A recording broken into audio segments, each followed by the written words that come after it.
I I'm gonna be dead ass, and this is gonna be quick, man, because there's no point. I Before I get fucking pissed, dude. So I seriously cannot believe how many people, how many drivers, are talking about Kyle Larson and how he shouldn't be allowed to get the waiver. Let's make something very, very, very clear immediately. Like, I'll do this since nobody else wants to fucking do it. I've wrote a bunch of comments about it recently, just like on Facebook and shit. Like nothing particular, dude. But I don't understand how people cannot get the concept of the Indy 500 is the fucking Indy 500, brother. Like, it's the Indy 500. Sorry, I had to move the dog. So, the Indy 500 is the biggest race in the world. Anybody can tell you anything different. Being like, oh, well, Monaco is, or no, the Coca-Cola 600 is. Newsflash, dumbass.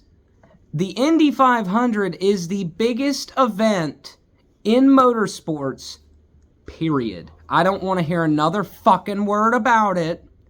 It's not even close. It's not even close. Like, that's what people don't get. It's not even close. The Daytona 500 doesn't come close. The Brickyard 400 doesn't even come close.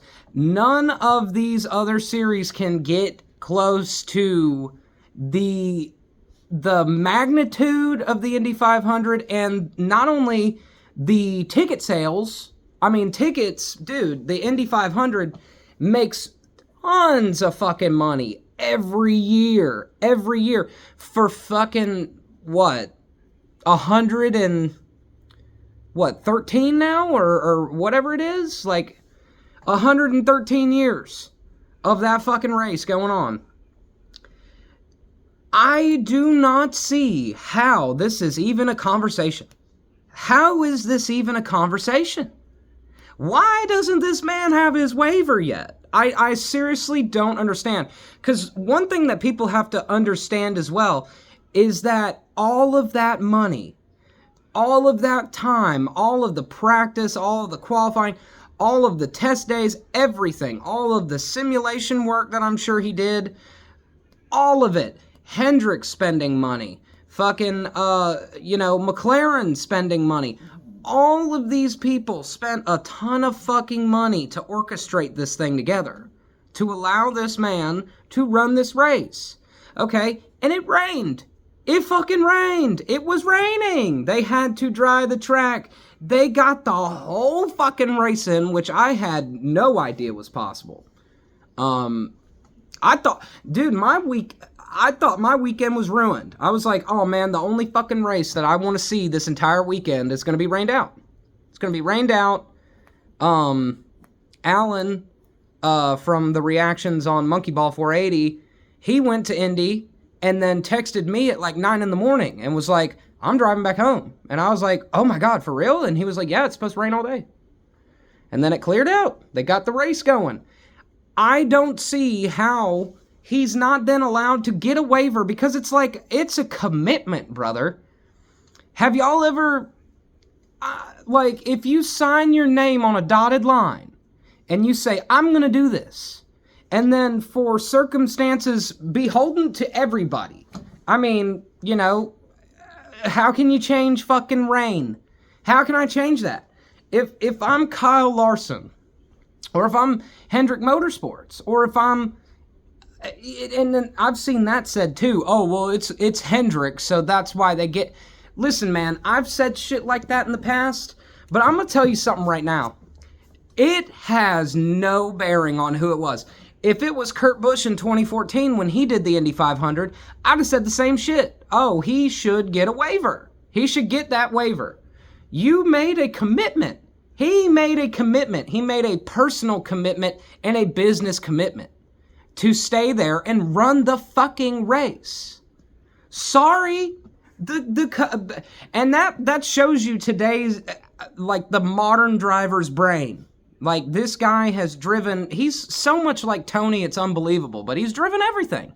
This guy has driven any car that you can think of at this point. Either competitively or, literally it being his career to drive cars. Different cars, all kinds of different cars. You're going to tell me that if you were in his shoes, would you have packed your bags and left the Indy 500 to go drive a 550 horsepower piece of fucking junk? Tell me you would. If you do, if you say, oh yeah, I agree with that, I would have went back and driven the car that I'm running points for. And those cars are fucking lame. They're lame. They're stupid. They suck. They suck. They're not good. They're boring to drive. Ask any of them motherfuckers that are out there. All they think of this car is that it's a low horsepower, rinky-dink fucking sports car. Come on, guys. They're borderline driving GT3 cars. I mean, borderline driving GT3 cars at this point. Like, it's absurd. It's absurd.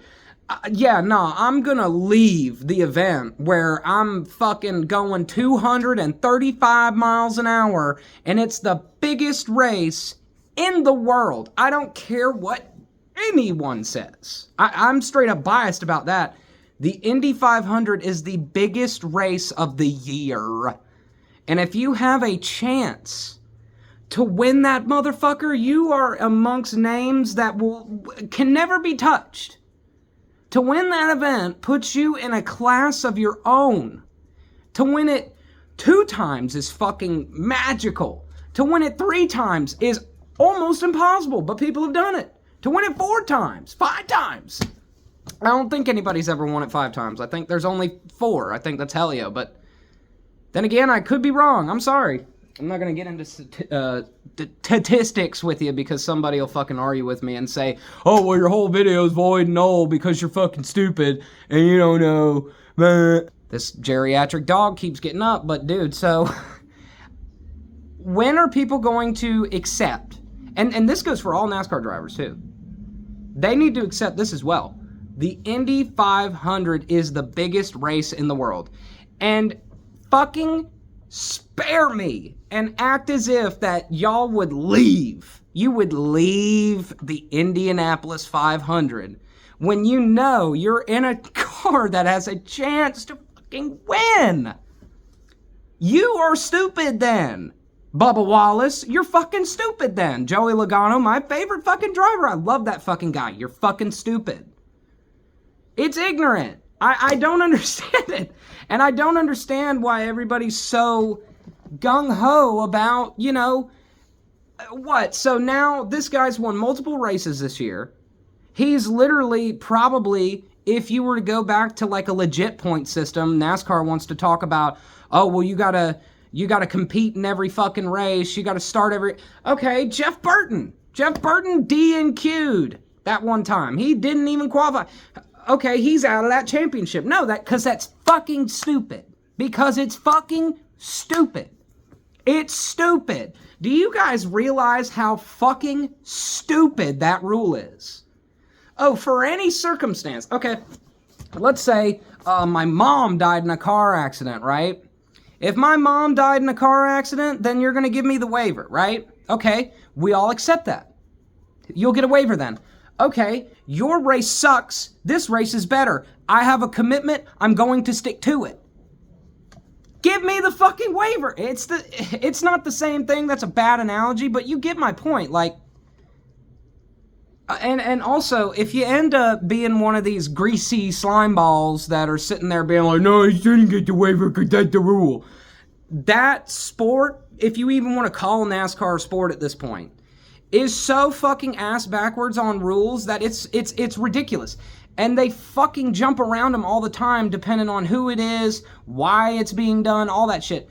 This time, for a waiver, aside from Kyle Busch, when he broke his fucking leg, this is a time when you should get a waiver. Fuck the Coca-Cola 600. The Coca-Cola 600 and the Indy 500 are completely different. You would run the Indy 500 before you ran the Coca-Cola 600. Anybody that wants to sit there and say that the opposite of that, kindly fuck off. For real. Like, you're stupid. This guy should get a waiver. It shouldn't even be this big of a deal. I can't understand why it is. Just drama queens, drama queening. It's ridiculous to me. It's fucking stupid.